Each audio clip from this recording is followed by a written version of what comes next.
من تو 21 ژوئن 1961 در سوراکارتا در جاوه مرکزی به دنیا آمدم. با 4 تا خواهر کوچکتر، پدری نجار و مادری خانه‌دار. ما خانواده فقیری بودیم. ما رو 3 بار از خونمون بیرون کردن و شرایط زندگی خیلی سختی داشتیم.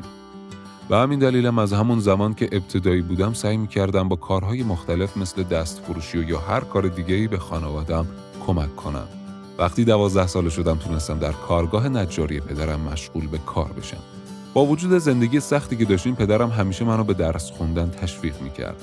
این تشویق‌ها به من کمک کرد و بعد از فارغ التحصیلی از دبیرستان در دانشکده جنگلداری در دانشگاه گاتجامادا پذیرفته شدم.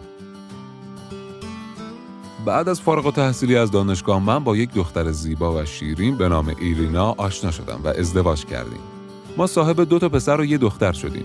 گیبران، کاهیان و کایسان. برای مدت کوتاهی در یک شرکت دولتی کار کردم، اما بعدش به شرکت مبلمان عموم رفتم، جایی که مهارت‌های زیادی یاد گرفتم و تجربه خوبی هم کسب کردم. با توجه به رشته تحصیلیم و شناختی که از ساختار چوب داشتم و همچنین به کارگیری تکنولوژی، کمپانی مبلمان خودم رو تأسیس کردم. راکابوو. این اسم برگرفته از اسم پسر اولم گیبران راکابومی بود. توی دوره ما تقریباً ورشکست شده بود. یا باید تغییر ایجاد می‌کردیم و یا اینکه همه چیز رو از دست می‌دادیم. من تسلیم نشدم و به ایده خودم برای تولید مبلمان با کیفیت اندونزیایی و شناخته شدن اون در سراسر دنیا ایمان داشتم. خیلی از مردم تصور میکنن که این امکان پذیر نیست، اما وقتی چیزی که میخواستم به دست بیارم رو برای مادرم توضیح دادم، اون به ایده من اعتماد کرد و پول کافی برای شروع مجدد و پیشرفت رو بهم قرض داد. طی چند سال این شرکت به سرعت رشد کرد و در سراسر اروپا شناخته شد. اگرچه من به هدفم رسیده بودم، اما هنوزم احساس کمبود چیزی رو می‌کردم. این کمبود تا زمانی بود که من برای یه سفر تجاری به اروپا رفتم و فهمیدم واقعاً چیکار میخوام بکنم. وقتی تو اروپا دیدم که چطور زیرساخت‌های مناسب زندگی مردم رو بهبود بخشیده و زندگی رو برای شهروندانشون راحت‌تر کرده، فوراً فهمیدم که میخوام چه کاری رو برای مردم زادگاهم انجام بدم. در سال 2004 تصمیم گرفتم وارد سیاست بشم و بزرگترین تغییرات مثبت رو برای مردم سوراکارتا ایجاد کنم و در سال 2005 به عنوان شهردار انتخاب شدم. جایی که باعث شدم شهر ترقی کنه. پیاده‌روهایی به عرض 3 متر ایجاد کردم و مهمتر از اون برنامه بیمه خدمات درمانی و آموزشی رو راه‌اندازی و در دسترس همه قرار دادم.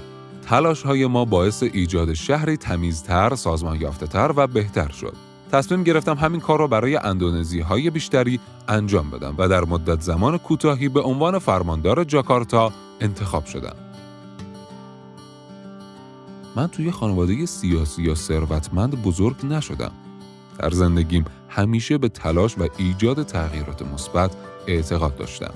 من می‌خواستم به مردم کمک کنم تا با مشکلاتی که من تجربه کردم روبرو نشن. و در پایان من آرزوهامو در کمک به مردم اندونزی با پیشرفت نوآوری و خدمت به شهروندان پیدا کردم. مهم نیست که از کجا دارید شروع می‌کنید. چیزی که اهمیت داره رویاهای شما و اراده شما برای انجام کارهای بیشتر و بهتره. برای تغییرات مثبت بجنگید. اسم من جوکو ویدودوه. مردم منو جوکوی صدا میزنن. من شکرگزارم که خدا خواست و به من اعتماد کرد که به عنوان شهردار سولو و فرماندار جاکارتا انتخاب بشم و حالا به عنوان رئیس جمهور اندونزی. وظیفه من خدمت به مردمه و من تا پایان رسیدن نوبتم همه وظایفم رو به خوبی انجام خواهم داد.